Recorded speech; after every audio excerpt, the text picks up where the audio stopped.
What's up, friends? This is Jazz, bringing you another For Better or For Worse vlog. This time around, I got two strips. None of them have a new version of them, and one of them is rather unique.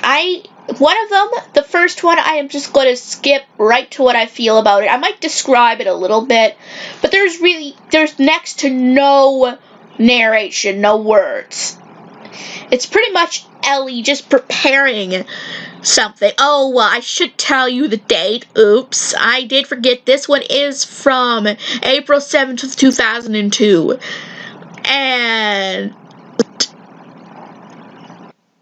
And Ellie is preparing something, like getting the tea, looking at the ingredients. The phone suddenly rings and she's on the phone. But the tea, she already plugs in the kettle, the tea starts to boil. So she has the phone and she's rushing for it. Suddenly there's an accident. She yanks the phone to try to get it, and the phone hits her clunk in the eye.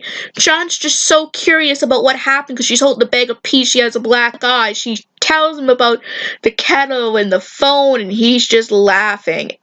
And I don't know if she's about to drop the peas on his head. Oh, so it's one of those things that's all miming, all dialogue. There's no dialogue. It's kind of funny. Gosh, I mean, I guess I can see why John would find it so funny, though. The situation is just kind of ridiculous. And honestly, now I'm not saying, maybe someone had related to that story. I don't know. But it's hard to relate to this story because it's so cartoony and out there that it's hard to believe that it would happen. Especially to the degree that it happened to Ellie. Also, I still kind of feel bad for Ellie, though, because he's laughing at the severe black eye. Like, at one point, John was more concerned. He's like, who gave you the black eye? And then I can kind of relate, though, to John, too, because the situation is so ridiculous that it's hard to not laugh at. Kind of like it reminds me of that. I don't know why he's laughing so hard, because there was a time where he dropped a 25-pound turkey on his foot. Then again, they all laughed at him, too. I know what I've read. I don't know. Maybe someday we'll get to that strip. It'll be interesting, though. But I read it personally from the collection book I got, the Treasury. And so he should be in the situation where he's laughing at her. But it's one of those situations that it is kind of ridiculous in a way. So it's hard to relate to, but it is. Oh, I hate to say it. You guys will say, oh, Jazz, that's not very nice, but it is sort of funny. Now, it still is also very cringy, because if it did happen to someone, or if you pictured it happening to yourself, it would be awful. I mean, imagine how hard the telephone would be on your face, your eye. But anyway, guys, I think I will get to the last strip of this video, which was from February 13th, 1989. And Annie Nicholas, which is a neighbor of Ellie, and for better or for worse, and a very good friend of hers for the first several years in the strip. Not her best friend, but a very close friend. And she called Ellie saying, "Hi, Ellie, it's Annie. Look, I've called everyone and I can't find a babysitter. Mike's almost 13. Could he come over for a few hours tonight? I'm desperate." Suddenly Ellie's yelling, "Michael, don't torment your sister while I'm on the phone." And then Annie ends by saying, "Like I said, Elle, I'm desperate." Now, a little bit about this is just as she's saying Mike is almost 13, we see her chasing Elizabeth. Saying, "Ice Cube, Ice Cube." You know, about to put it in her back. Oh my god, yeah, he's about to throw the ice cube in her back. She's running from him. And that's why Ellie gets after him, because he's sticking an ice cube down her back, and so in other words, all this time where she's saying he needs Michael to babysit, he's acting like the most irresponsible big kid. And hears all this, her hollering at him. And she's proven how desperate she is that she still wants him to come over. So in this strip, Michael's almost 13. He's 12 at this point. So that, if it's in 89, if the year is correct, he was born in about 78-ish?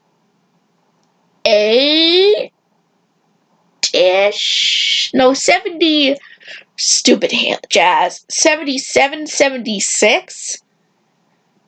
About that, according, if they're going correct on this, maybe even 75. Because I'm trying to remember, because when it first came out, it was in 1979, and he was like 4 or 5, and Elizabeth was a baby. They're about 5 years apart, so I know, I'm going into all this detail, but I'm just sometimes I do have to think, I just have little thoughts there. He's almost 13 here, so if the years are going in real time, he was born in the mid-70s, about at least. But anyway, he's not acting like he's almost 13. He's acting like, what, a big kid. Well, no, I guess he always liked to torment Elizabeth, so I don't know how much that changed.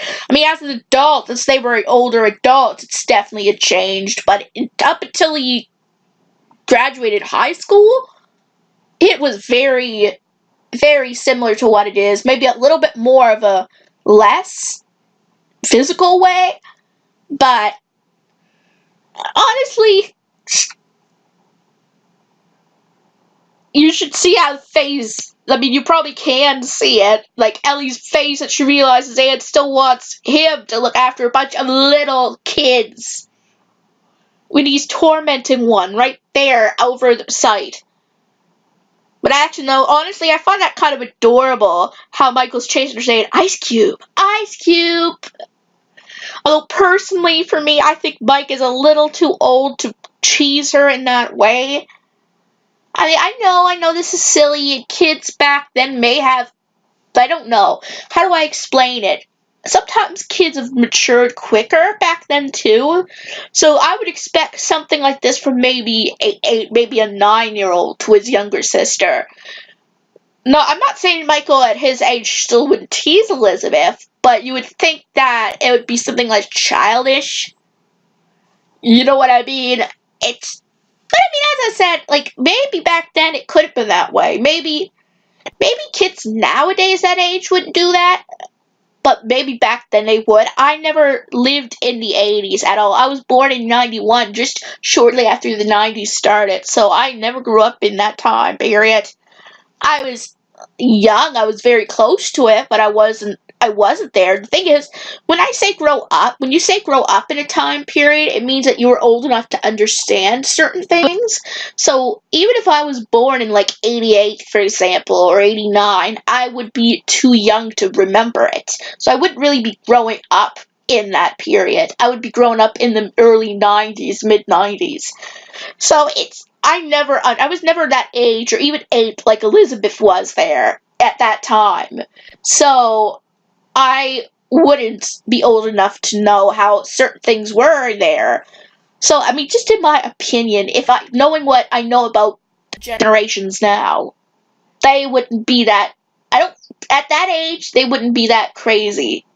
They wouldn't tease their siblings that way. Not everyone. If someone does, let me know, because I could be in the minority. It was just something that perhaps back then was common.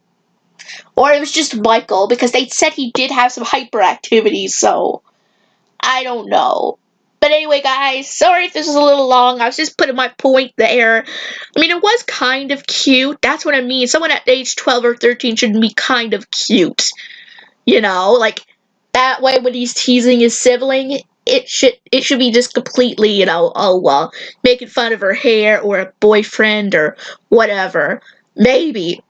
But, I mean, I know she's only little too, so maybe he's teasing her in a way that bugs her, but he looks like he's way too much enjoying it. I don't know. And it would be, just the way he's acting wouldn't be someone I would want with my kids. If he's behaving that way. Like, I don't know if he'd be responsible enough. That's just all I'm saying. So anyway, guys, I think that is quite enough for that. So if you enjoyed this vlog, give it a big thumbs up. And if you're new to this channel and like what you see, please subscribe. It helps this channel a lot. And don't forget to hit the bell notification so you'll know when new videos are coming out. And I will see you guys in my next video.